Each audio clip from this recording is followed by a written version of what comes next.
You're tuned in to Nerd Overload, your weekly pop and geek culture show covering movies, TV, games, and comics. Hey everybody, welcome to Nerd Overload, the pop and geek culture show that's going to see Dune at the AMC for scientific purposes. I'm Cody and I'm stuck in that popcorn bucket. I'm Sam. And I'm Josh. Oh, we have a great show for you this week. Thank you all for tuning in. We have a bunch of things to go over this week, but first, let's talk about some stuff we've been checking out. Check it out!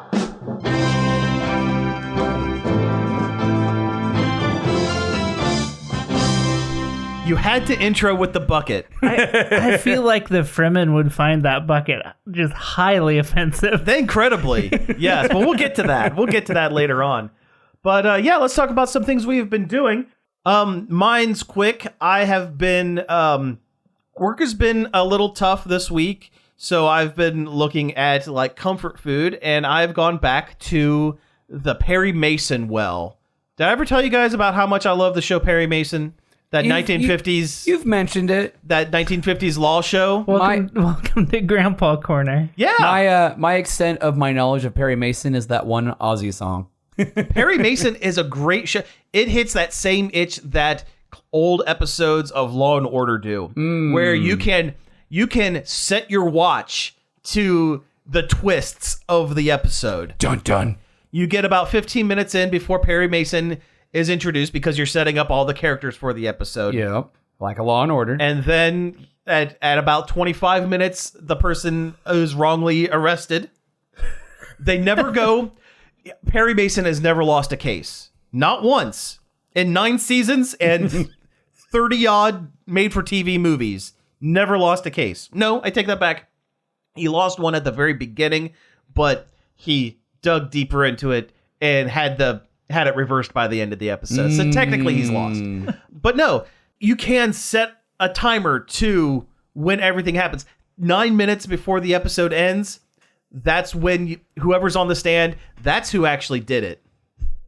It's like the Goldbergs. You know you're in the third act because somebody hugs. Yes. Every time. Exactly. And the shows, they're easy to watch. They do deal a lot of times with like murder and stuff like that, but it's a very easy to watch kind of thing. And the actors and actresses on the show are genuinely likable. Raymond Burr is great as Perry Mason, who is very serious when it comes to his job, but has a very dry wit. Like he'll make jokes, but they're usually very dry or very kind of sarcastic. It sounds like Agatha Christie for people who are trying to go to sleep. Yeah, kind of. Yeah, but it's legitimately a very good show. The first season were based off of it was a series of novels prior to it being a show. The first season, a lot of the episodes were based off of those novels. And I mean, novellas, they're short. They're like 150 pages. They're very short. Yeah. But it's a good show. It's legitimately good. And, you have his receptionist, Della Street, who is always helping him out, and private investigator Paul Drake going up against the... These names are very good. Oh, yeah. The police detective, Detective Trag, who is always wrongfully accusing the wrong person that Perry then has to turn around and... Clear, and the state public defense public prosecutor Hamilton Berger. They made an anime of this. It's called Ace Attorney. It is very, very close to Ace Attorney. Yeah, I wouldn't. Yeah. Objection. The only problem is Phoenix Wright is kind of a doofus. Perry Mason is not a doofus. Yeah. Phoenix Wright is the master of pulling things out of his butt at the last second. Yeah. No, Perry will, in later seasons, and they did a parody of this on Saturday Night Live years ago. They did a whole thing where they had TV lawyers, a bunch of TV lawyers come in to defend a defendant. And it was a bunch of people making jokes about, the different TV lawyers. Like Night Court and... Well, they had Phil Hartman came in as Matlock. And with his white seersucker suit going, well, I'm just a down home country lawyer, but I believe this, that, and the other. And at one point, Perry Mason comes in, and Perry's big thing is, in later seasons, demonstrations, scientific demonstrations to prove that X thing didn't happen. So in this SNL sketch, he goes, "Your Honor, I'd like to bring in a demonstration." And Paul Drake, the investigator, is wheeling in like a child's volcano like experiment as a joke, being like, "What is this going to prove to anyone?" But it's not too far off from a lot of times the kind of stuff he would do. Did the Unfrozen Caveman Lawyer show up? I think Unfrozen Caveman Lawyer was part of that thing as well. But no, honestly, if you need something easy to watch that holds your attention just enough and is entertaining enough, and they're done in 40 minutes. Gotta love old TV. And everybody smokes. Well, everybody is smoking all the time forever. It was good for you then. Yeah. Doctor approved. Yeah. I remember this reminds me whenever I see vintage cigarette like they used to say cigarettes helped you lose weight and stuff like that. So it was marketed toward women. I mean, the technically Flintstones marketed Lucky Strike. Yeah. I was going to say Winston, but yeah, you're right. No, it was Winston. Winston, yeah. Because Winston tastes good like a cigarette should. Yeah, exactly. Yeah. I think Barney Rubble delivers that. I believe he does. Yes. Yeah, I remember that. Yeah. Wow. I finished Echo this week. Oh yeah. Marvel's Echo. It's really, really, really good. Oh, good. It's like the best one they've done in a while. That is also a serious story. Okay. Only tangentially superhero-y. It's barely. She does get kind of Native American-y powers toward the end. Oh, really? But at only a touch that gets her out of a bad situation. Okay, what was her with her family? What was her vague Native American powers? Because Echo has, she has photographic reflexes kind of thing, like a Taskmaster kind of thing. Kind of, sorta. She can make her hands glow to heal people and their past traumas. And also, channel her ancestors. She's stuck in it, without spoiling, she's stuck in a situation where she's trapped with her grandma and her, sister, and she can power them up because they're her ancestors. I'm not familiar enough with the character to know if they have added that to her power set in the comics. I always thought she was... it's sometimes photographic reflexes, sometimes just Daredevil, but deaf instead of blind. And I mean, she is that too in the show, but because that's how Wilson Fisk trained her to be. Yeah. And he is so good in this. He's one of the best. There's so much pathos going on with him. I thought Vincent D'Onofrio has been, even in the old Daredevil on Netflix, was amazing. Yeah. There's just so many scenes that are just really compelling because you're he loves her, but he's so mad and he's the kingpin. He's a bad guy. Yeah. It's good TV. Good.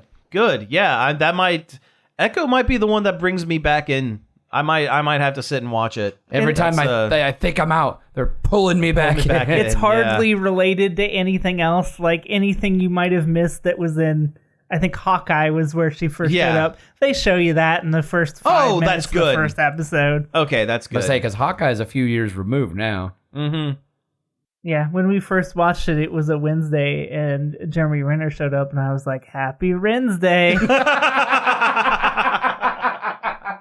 That's a good joke. Very good joke. That would be a good T-shirt too. That was his thing from his app. That's right. When he had his social media, the Jeremy Renner app, that he would post pictures on Wednesdays and say "Happy Wednesday, that's everybody." Right. I've totally forgot about the Jeremy Renner app. How big of a egomaniac you have to be to think you need your own app? Well, that's fair.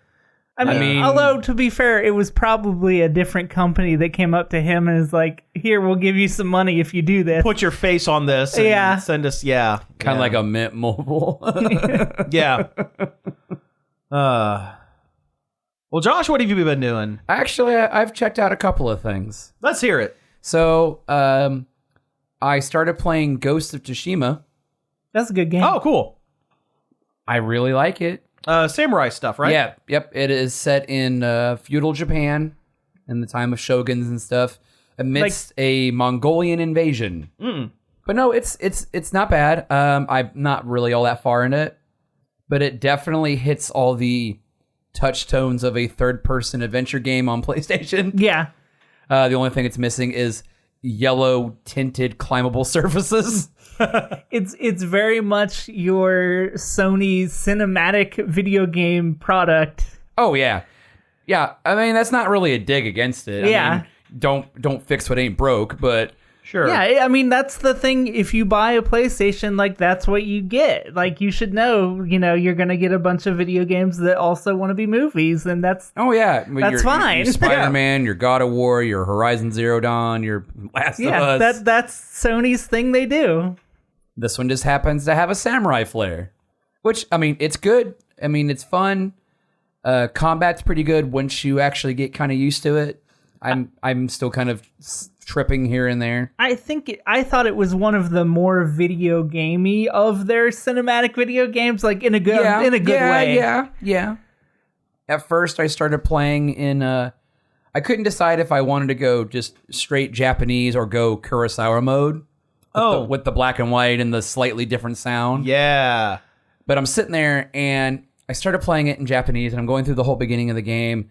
And it has the opposite of effect when you're like say if you're watching like anime dubbed or something, where the mouths were animated in English and the Japanese audio Interesting. That's weird. doesn't seem to fit right. Yeah. And I'm sitting there, and when I play video games, I sit kind of close to my TV, and it was really hard for me to focus on the gameplay and reading the subtitles at the same time. So I was like, I'm going to have to switch this back because I can't. I'm surprised they hand animated the mouth flap. Usually they can get, they can program A thing to do it. Yeah. It's just something I happened to notice while I was playing. I was like, okay. I'm sorry. I really liked it, but then I think like a Yakuza game came out while I was playing it or something, and I went to that, and then I never went back. Yeah, like I said, I'm only like hour and a half, 2 hours into it maybe. But no, I like it. It's fun. It's a beautiful game. Oh yeah, I remember the trailers for it. It was really that was another reason. outstanding. That was another reason I didn't want to play it in Kurosawa mode initially, because I kept hearing all these things of how beautifully animated and how vibrant the world is in this game, and I really wanted to experience that in the full color. Sure. Versus the black and white with the slightly toned down audio. Yeah, I think that's like meant for like a new game plus kind of stuff. Yeah. That one, like I said, it's not a bad game. I do definitely plan on finishing it. Thanks PlayStation Plus for having it on the catalog. It's like the director's cut edition of the game or whatever, so it had all this little, cosmetic-y doodad. I should probably download that then. So far, all I've really noticed was a nice horse. It's like, can't go wrong with a nice horse. It's like the PlayStation 5 like remaster version, right? It's slightly up. Slightly, yeah. I mean, just about everything you can download is slightly up-resed on the PS5. Another thing I've been trying out it's a free game that was put out by Ubisoft. I don't know how long it's been out. I just happened to see it, and I was like, or how much longer it'll exist. Well, true. Yeah. True. But it's called Roller Champions. I remember that. I didn't know it was still running. Yeah, apparently it is. It does take forever to get into a match. Anyway, so the game is kind of like roller derby with a more sporty objective, where you have a ball and you got to get it through a hoop, but you can't score until you've completed one lap around the circuit. Interesting. While your team controls the ball. You can't score until you've scored in roller derby. Pretty much. But if you keep making laps, your score multiplier goes up. So when you eventually do shoot for the goal, it'll be worth more points. Oh, that's interesting. Cool. Yeah. You win a match by scoring 5 points. If you go around the track, I think it's like 3 or 4 times, you get a five score bucket. You can instantly win. You can insta win. Yeah. But there's like a whole like, yeah, you're on rollerblades and stuff, and you can, tackle people, knock people out. You can do like a uppercut thing. Hip check. Yeah, but there's also like walls, kind of like Rocket League. Oh, so they're curved, so you can kind of go up. You can go up, and Or Mario Strikers. Yeah. And you can like, you can crouch down to skate faster. You come down the wall super fast. No, that sounds like a lot of fun. It is fun. Like I said, I don't think the community is that big, so it takes a really long time to get a match. Sure. Before the game's like, we're going to throw a bunch of AIs at you. Yeah. But yeah, it's all right. There is, premium currency to get stuff out of the shop, and it's all just cosmetic BS. Man, if it was an EA game, it would have shut down after 2 months. Probably. Yeah. Probably. Like I said, I don't know how long it's been out. It's just something I happened to see, and I was like, I'll give it a shot. I'll check. I mean, I check out all of those little weird. Well, Price is Right. Yeah. Yeah, I know all those little weird free to play doodad. Like I used to play like Knockout or was it Knockout City or Knockout? Yeah, Kings? that was the EA one that they like. Nope, shut down. Yeah. This didn't make us a gajillion dollars. So Hey, I thought the dodgeball one was a lot more fun. yeah, it was fun. Mm-hmm. It was a shame they killed it. It's kind of like how like when I played Ninjala on the Switch, and I just kind of like bounced off. Oh, it so I bounced hard. off that so hard because it wasn't. yeah. They didn't. It didn't scratch that Splatoon itch. Yeah. Well, Yeah. it just didn't work. I didn't think them. No, they, it was like, really buggy and really kind of just. It was not like the loop didn't grab you. Like you just kind of ran into another player and you waggled slam buttons until one of you lived or died. Like it felt like nothing. Yeah. I mean, talking about this just makes me want to go see roller derby. Yeah, it's been a long time. It's been too long since Does I've seen Marion it. even have a roller derby team anymore? Probably not. I don't believe so. As I haven't heard. I don't think they ever really Truly did. Truly did. They might have done some practices at Zoomers, and that was about it. That Yeah. might have been it. Yeah. No. But no, I still get updates from the Ohio Roller derby league? derby Yeah. every now and then. And yeah, I should go down there sometime. Did you see recently some Japanese mobile gacha game came out with an expiration date already attached? Really? What? Yeah. You're kidding me. No, I can't remember what it was called, but I saw it on Twitter today. Like they just like this is a limited time thing. We're gonna take it down. Well, then why? What's the point? Why you don't say that on the outside? You're saying the quiet part out loud. Yeah.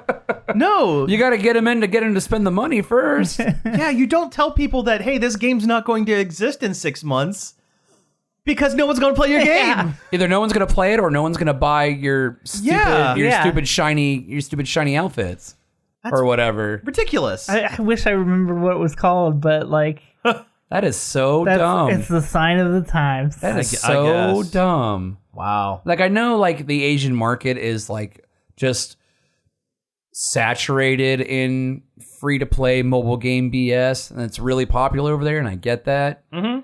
But at the same time, I'm like, that's not a very good business model. There's a new Atelier mobile game that apparently just came out, and I had just gotten into that franchise, so I was like, "Oh, I'll check that out."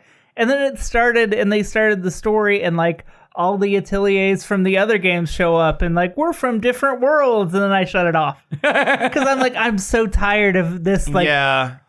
This is the franchise mobile game where it's all of the things you like slam jammed into one game, like even the Fire Emblem one. I was just going to say Fire Emblem. Hey, I'm so sick of that, like that trope being used to sell you your favorite characters back to you that I'm like, I'm not playing this. Yeah. Oh man, I kind of I have kind of a news thing. It's kind of similar to that. Yeah. Fortnite's coming back to iOS.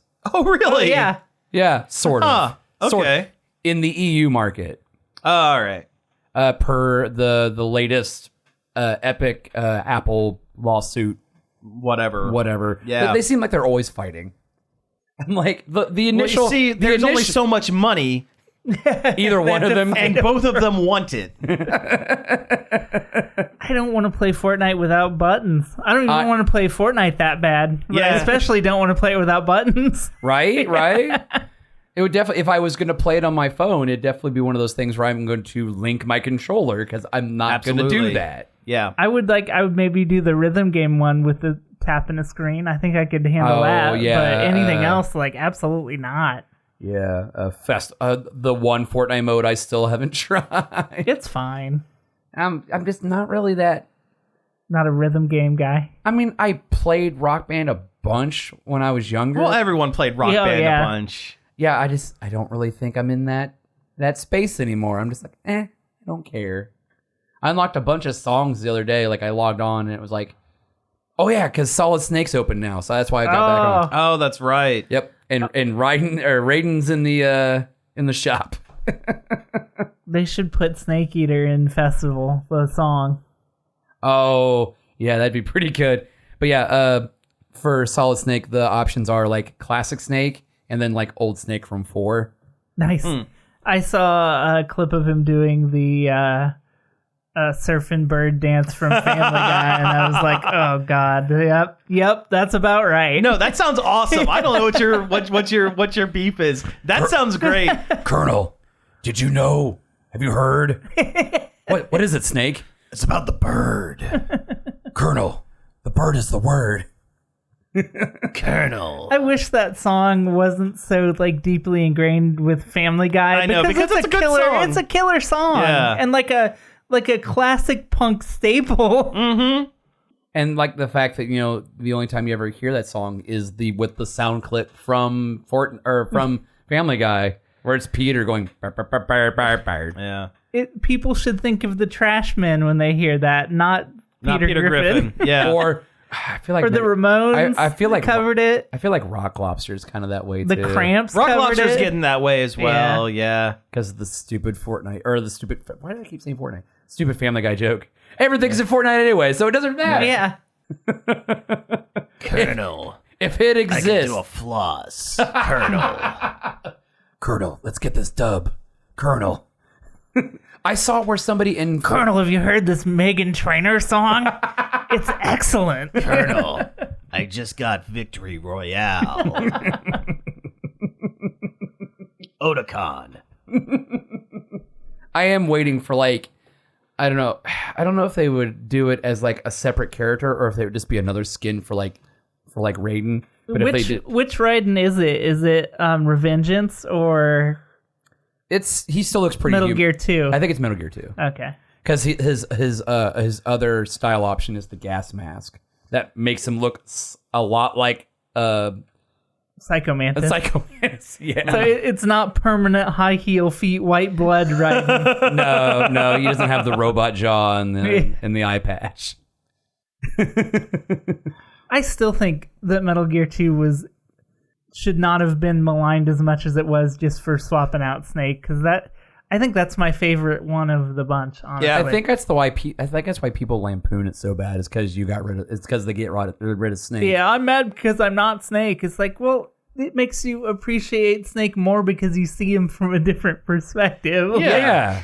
You get to see espionage Snake rather than action hero Snake. And so the story of it is the most buck wild and that's saying a lot because it's Metal Gear. well, and predicts so many things that we are struggling with as a society now. Is that the nuclear arms one, or that's is that the memes? The memes one. Okay, yeah.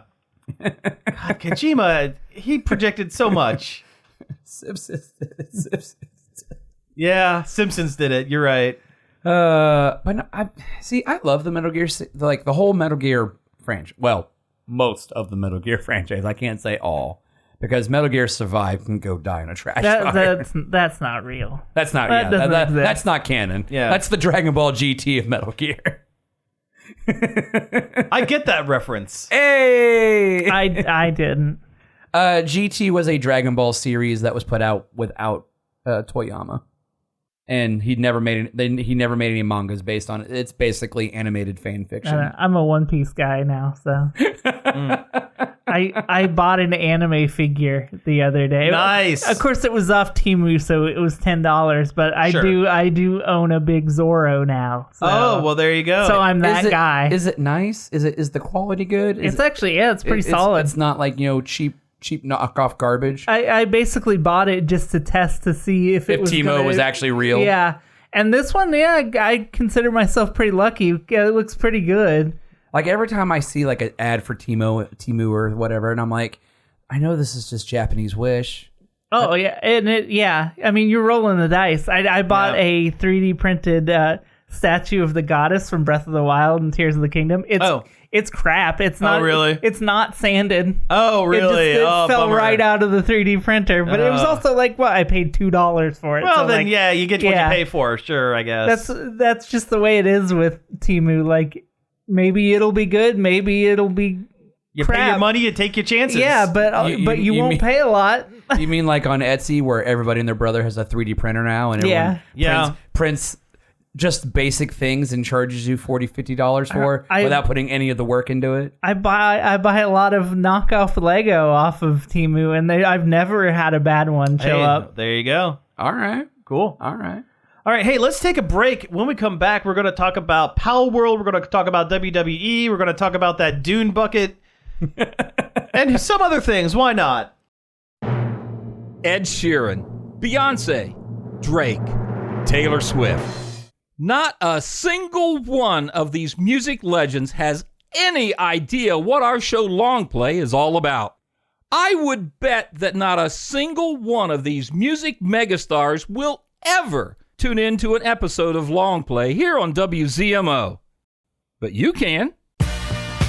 I'm Greg Dunham, and I invite you to catch Long Play every Friday night at 11 or Saturday afternoon at 3 and give a listen to the radio show that 99.9% of all future Rock and Roll Hall of Famers will never hear. Hey everybody, we're back from the break and it's time for news.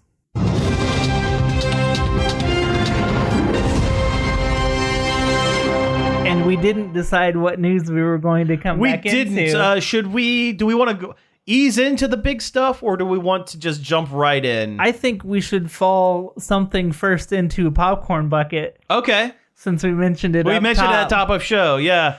No, there's a popcorn bucket that AMC is putting out for Dune 2, Too Many Dunes. 2 Dune, 2 sand. Yeah. 2 dunes, 1 bucket. 2 dunes, 1 bucket. That's the name of the episode. I win again. You win. But yeah, so it is a popcorn bucket of a sandworm. That only the Kesach Haverdak can use. I can't remember how you pronounce that. I probably butchered it so bad. Oh. Hatterack. Hatterack. Kesach Hatterack. Kesach Hatterack. Oh, Yeah. Frank Herbert. Why'd you write this? Only the Bene Gesserit can Stop. The Gom Jabbar. Gom Jabbar. We're just saying words now. They hold the Gom Jabbar to your neck while you eat the popcorn. Yes. Why didn't they make the popcorn bucket the pain box? Yeah, that would be great. That also would have been not as bad as the way this looks. It also This one is It looks like sexual. If you've been on the internet enough, that's all we really need to say. It's interesting. It is interesting. It looks like a product that's name sounds like flashlight. Yes, and that's as far as we're flying close to the sun. Yeah. Yes. It is very unfortunate and poorly designed, and I feel like and it was also done on flesh purpose. colored. Yeah. Yeah. Why is it? Why didn't they paint it at all? Yeah. Now that I think about yeah. it, it is just flesh colored, not shaded in any way. Mm-hmm. The teeth are also Yeah. they could at least color the teeth because it's a whole thing. The Chris knife is made out of those. Yeah. I don't know. Yeah. I think we've covered this one about as far as we can. Also, I want to see Dune 2. I do want to see 2 dunes. Yeah. 2 dunes. 2 dunes. 2 dunes, 2 spice. The popcorn must flow. Two Dune, 2 Furious. Yes. It's all about family.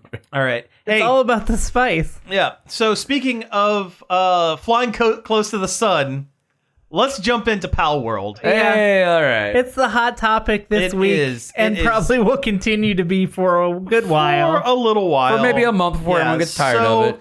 Palworld is a game that was created by Pocket Pair Games, a small Japanese producer. Originally, I think we covered the trailer for it like 3 years ago. Yeah. When they first announced Because it. it was so It was so wild. Yeah. It looked like it would never, like, I thought for a while that it was just going to be a scam. Everybody thought it was a scam. This is the one that is originally presented itself as Pokemon with guns. It turns out It's not that's really. not what it really is. No, it's only more an like aspect of it. it's Yeah. almost like It's Arc. It's Arc with Pokemon. it's Arc with Pokemon. And you do get guns, but not until you've already played for like 20 hours. Yeah. But this game has sparked a debate online. Well, one, it sold like 6 million copies. It's the top selling game on Steam right now. It is sold so much their servers can't handle it. Yeah. and they're in talks with Epic to help them stabilize their servers. games. And it's still in early access. So it's Yeah. not even done. But it's Yeah. surprisingly full-featured for being early access. Right, and I want to get into the features here in a little bit, but first we should talk about the discourse surrounding this game, because I guess there is some. It is a survival game where you build a base and build items and stuff, but Craft also and in survive. craft. Yeah. But also there are creatures running around the map that you can throw balls at and capture, not unlike another very popular franchise. Legally distinct Pokemon, the best kind of Yeah. distinct. And this has raised a lot of questions about what is parody, what is Infringement. There was a lot of talks, people going nuts about whether or not these creatures were AI generated. They weren't. They weren't. No. Okay, we should say we are recording this at 7 p.m. on Friday the 25th. And at this point, At this point, there is no Evidence. of a hardcore infringement or use of AI. use of AI. Which is morally corrupt use of AI. Correct. Here's the thing. One, if they had used AI to make these models, it's all over, because they're very good. Yeah, they would be using their Pokemon Company's intellectual property if they generated them from AI. Right. But these models are too good to be AI generated. Yeah. Like, the designs are too good. Now, are they really, really close to the originals to Pokemon? Yes. Yes, some of them extremely so. Extremely so. That's not Eevee, it's Grimace. Yeah, exactly. However, there have been people that have gone through and torn the models out of the game and compared them to models used by the Pokemon Company and have stated these are original. They are not. They didn't just take an Eevee and slap a bunch of stuff on it. I mean, visually, they took an Eevee and slapped a bunch of stuff on it. But as far as like physically taking the model out of a Pokemon game and physically putting a few things on it and putting it into their game, that's not what happened. It has been built. It has been built from scratch, heavily reliant on the designs of other things. The Wall Street Journal actually had a bunch of copyright lawyers sit down and play Palworld for about 3 hours and then ask them, hey, is there anything there? And the infringement and the lawyers were all like, no. I mean, It's close. They're as close as they can possibly legally get, but they're not doing anything wrong. I don't think anybody's going to see Palworld and think that it is Pokemon. I mean, I don't think so either. the gameplay is nothing alike. Sure. I mean, they don't evolve. That's one thing. You can give them like weapons and stuff, but they don't evolve, right? Not that I've seen. Yeah. So there's nothing there with that. There have been people that have online that have stated that there was undeniable proof that there's been wrongdoing, and then came out later said, yeah, no, we were just mad about this, so we fabricated a bunch of Yeah, stuff. there's a lot of people that are like really weirdly mad about it. Well, Palworld managed to also copy the Pokemon fan base and how upset they get about things. But I don't see why people feel the need to like stand up for the Pokemon Company. No. Like, they're gonna be fine. and listen, games and media in general, there has been parody and satire and things that have gotten dangerously close without actually infringing. I can give you some examples. Shovel Knight. Shovel Knight's an original thing that is. I know, but it's still very Mega Man-esque.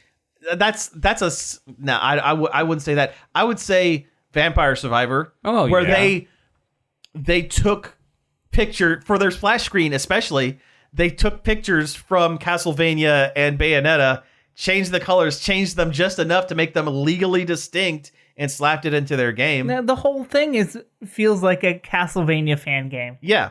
And there was actually another Bullet Heaven game that was on iOS prior to Vampire Survivor that does the exact same thing. The only difference is Vampire Survivor put it out for cheaper and put all those casino flashing lights and loud noises that everyone seemed to love. When you get the treasure chest and you get the 5 and it's so good, right? It's so good. Yeah. but that's one thing. If you want to go back in time even further, like I mentioned before the show, SNK, if you want to look at the differences, the comparisons between Street Fighter 2 and Art of Fighting, specifically Art of Fighting with Ryu and Ryo, and they were copying each other's lunch. That's closer to anything that Palworld does compared to Pokemon too. Like, yeah, Palworld is its own original game. Thing. And a third one, and this is in general media, Spaceballs. When Spaceballs the movie was made, it actually got Lucasfilm. They actually tried to sue and tried to keep the film from coming out. And the agreement that they came up with was, okay, this is really, really, really close. It is parody. We'll let this movie go. You can't have any merchandising. Huh. That's why that scene that Yogurt is in, where he's making a joke about merchandising, where the real money from the movie is made. And he's showing off all the t-shirts and everything else like that. But you've never, ever seen anything officially marketed Spaceballs anything. Everything that's Spaceballs that you see is like off-brand fan-made stuff. It's because they're not allowed. They were never allowed to make action figures. They should. Spaceballs the t-shirt. Spaceballs the lunchbox. Spaceballs the flamethrower. I mean, but it also was a discussion about like the merchandising in Star Wars because sure. But they put that in specifically because the agreement was you can't make marketing for this because that's going to eat into the Lucasfilm lunch. That's bullcrap too. Yeah, they should have been able to. They should have been able to. But the point is, copying stuff has been around forever. I mean, look at DC and Marvel. They're always borrowing each other's homework. Superman and Sentry. Superman and Hyperion. Aquaman and Namor. Wet Boy. Yeah. Heck, DC has a character called, what's he called? The Spider or Black Spider? Yeah. Who's just villainous Spider-Man? Yeah. Yeah. Oh, yeah. No. And what you do is you make it legally distinct and then you move on. Let's be honest. Palworld, and again, you're going to talk about the game here in a sec. It's a flash in the pan. Oh, yeah. There's a new survival game on Steam every 2 months. That everyone gets to. Yeah. Remember when everyone was playing Valheim? Or V Rising? Is that what it was? There was a vampire. There was a vampire one. Right. But it's going to disappear. And people are going, there'll be 6 months from now, people are going to go, hey, I'm still playing that Palworld game. I know everyone's kind of given up on it. Yeah, whatever. It was fun for a while, and then you move on. Yeah, like it's a flash in the pan. Like your Rust, your Minecraft. This one is whatever. only this big because 1, people didn't think it was going to happen. 2, it is, the joke is, oh, it's Pokemon with guns. And 3, it's cheap. The game's cheap. It's $25. And they did a good enough job. You've played quite a bit of it, haven't you? Also, they've said that they weren't trying to do a parody, but it's a parody. It's a parody.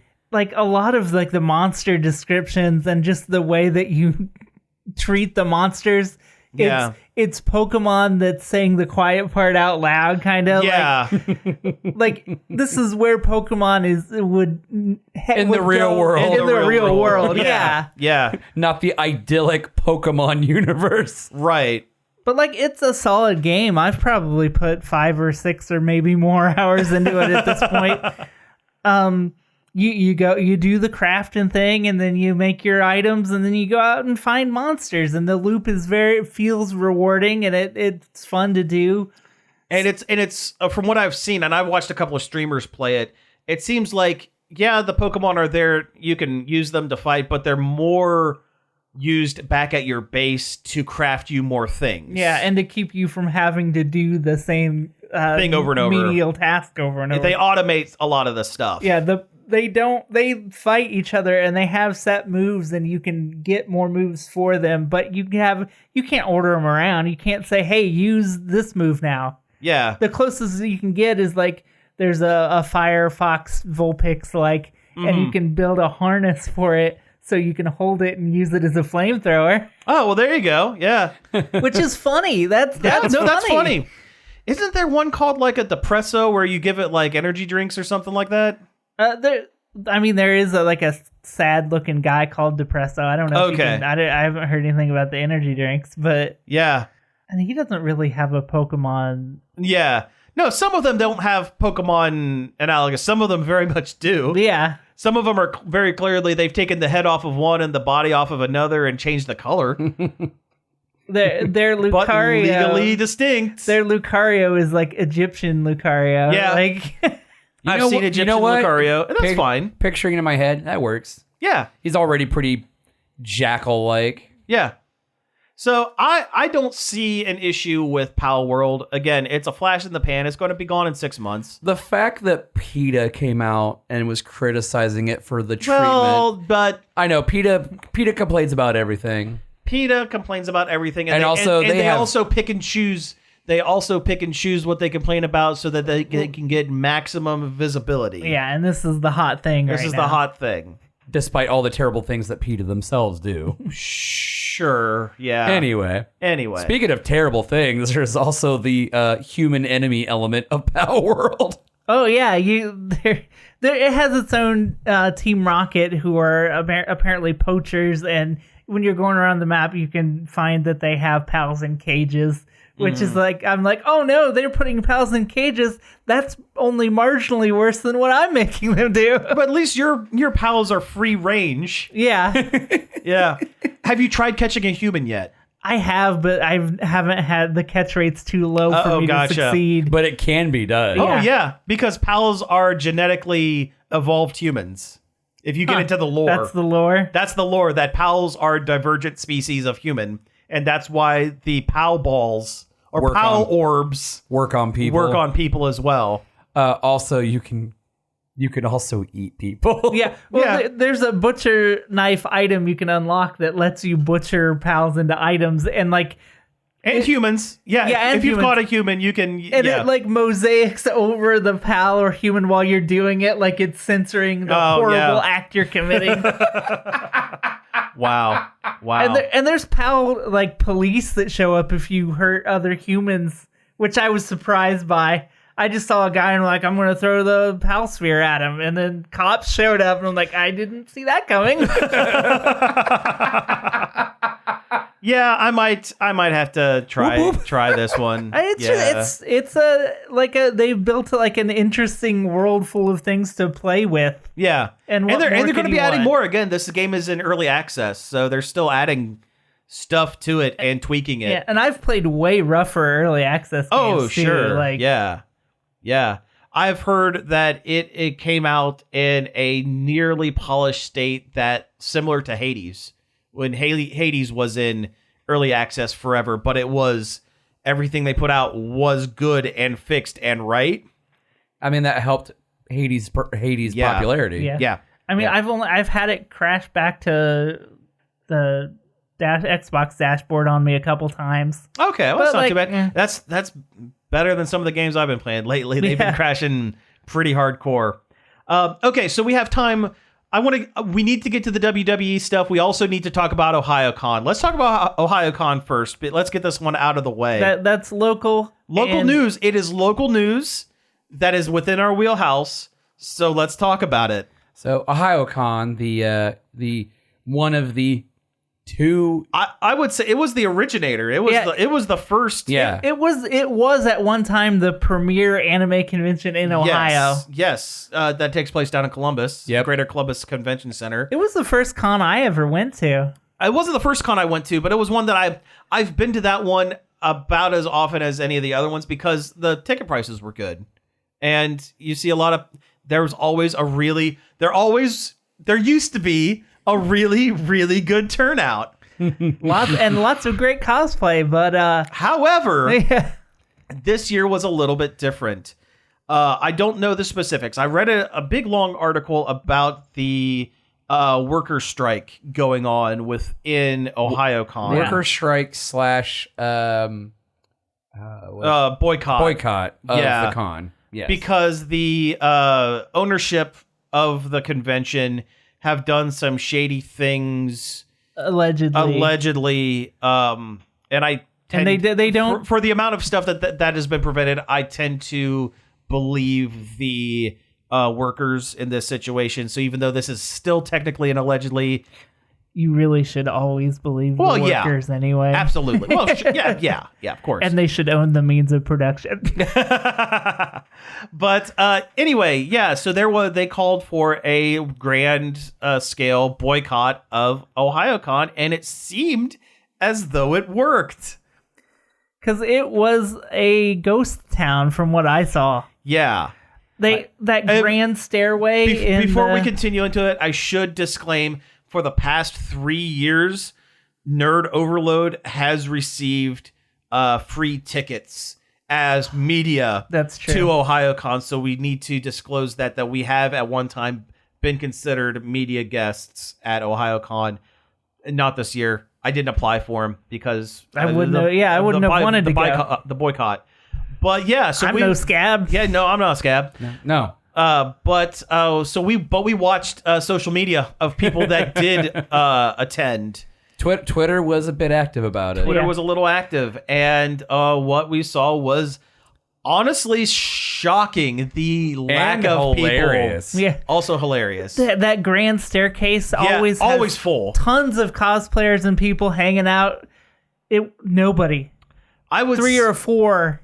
Yeah. There was like 6 people in that one picture. Yeah. I would say, realistically, the con maybe had 10% of its usual turnout. And when you have a con that is the biggest in Ohio, or was until MatsuryCon, and just go to MatsuryCon. Just go to MatsuryCon. It's a good con. It's a much better con, yeah. But you have a con that is, in a decent year, not even a good year, but a decent year, would see probably close to 1 million people, or a lot, very close to 1 million people. Oh yeah, there would be a lot. There would be a lot. I remember the last year we went. It was elbow to elbow, literally everywhere. It's one of the biggest cons in Ohio, and them to get probably, I would say maybe less than 100,000 people. Oh yeah, showed up. The parking garage was not full. Empty. Almost empty. It's usually full. Mm-hmm. It is usually you are unable to park you there. have to park somewhere else. Yes. You go across the street, go next to North Market, and park there. Is where I usually had to park. So successful on the roof. Yeah. Successful boycott, and I really hope it sent a message. I really do. I'm hoping it sent a message. I'm hoping it didn't. The message isn't, well, we're just done. But they need to, because I always feel bad when a con dies. When a locally owned non-corporate con dies. Like GalaxyCon, or like some of the traveling cons. When Mid Ohio became Wizard World, that was a little of a bummer. Yeah, it was. But I'm glad it's sending a message to the people in charge of the con that, hey, don't be a jerk. Fix your stuff. Just fix your stuff. Don't do a bad job. Do a good job. Yeah. So that's my controversial stance. There you go. Hey, wow, whoa. Simmer down there, Cody, with those hot takes. All right, last thing, and we're gonna glance over it real quick. The WWE has signed a deal. Well, I'm gonna start with the good stuff. They've signed a deal with Netflix where all of their weekly Raw live shows will no longer be on television. They're going to be live streaming on Netflix. And, that's weird. Yeah, That is weird. and outside of the U.S., so they're keeping the WWE Network app for the U.S., but outside of the U.S., all pay-per-views and streaming will be available on Netflix. So, like, if you're in Canada, the UK, whatever. Oh, so we don't get the Netflix. Or have a VPN. Or have a VPN. Yes, or have a VPN. Brought to you by NordVPN. No, we're not. No, we're not. I would take that one, but Yeah. because I like it. But yeah, but yeah, and it's kind of funny that they announced this big, grand, great thing, and less than 12 hours later, allegations of gross sexual misconduct against one Vincent K. McMahon were released. This is almost taking it out of the Blizzard handbook. Hey, let's introduce a new diverse Overwatch character That checks all the boxes. That checks all the boxes right before we find out that all of our higher ups are awful people. Now, I will say Vince McMahon has been slowly phased out ever since Titan Sports has been bought by the MMA guys. I forget what the name of the company is. Yeah, Dana White. Yeah. So he's been slowly phased out of all of the planning. Hey, just jumping in here real quick to say that about 2 hours or so after we finished recording this episode, Vince McMahon resigned from the WWE completely. So he is no longer actively involved in the company whatsoever.